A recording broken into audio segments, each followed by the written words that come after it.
इलाहाबादी ने अपनी पहली ही गजल से अपने पढ़ने सुनने वालों को अपना दीवाना बना लिया। 21 साल की उम्र में अपने पहले मुशायरे में उन्होंने 2 लाइनें कही थी, समझे वही इसको जो हो दीवाना किसी का, अकबर ये गज़ल मेरी है अफसाना किसी का।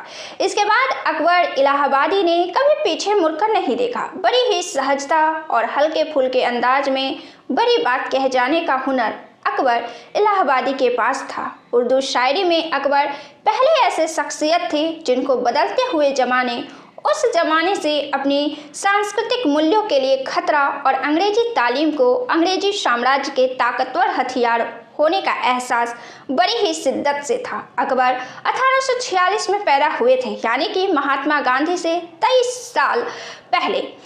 उन्होंने यूरोप में पढ़ाई भी की थी। उन्होंने यूरोप और उसकी तहजीब और शिक्षा को बहुत ही करीब से देखा था, लेकिन अकबर ने मुल्क से बाहर जाए बगैर इस तहजीब और शिक्षा के नुकसान को समझा भी।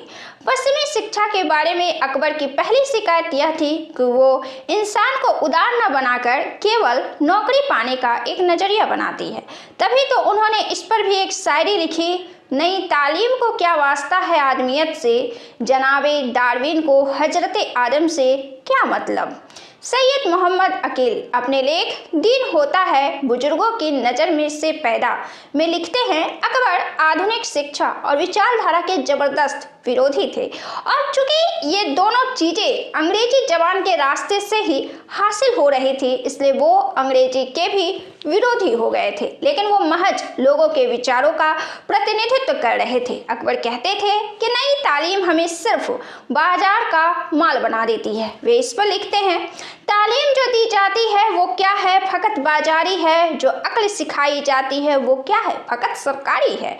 अकबर इलाहाबादी की बदलती हुई दुनिया में सिर्फ उन चीज़ों के नुकसान का दर्द नहीं जो खो गई थी। अंग्रेजों के मातहत हिंदुस्तानी जब उनकी व्यवस्था का हिस्सा बने तो उन्होंने वफादारी के जोश में अंग्रेज के भी कान काट दिए, और देसी अफसर विदेशी से बढ़कर जुल्म पसंद निकला। तहमत में बटन जब लगने लगे, जब धोती से पतलून उगा, हर पेड़ पे एक पहरा बैठाकर हर खेत में एक कानून उगा।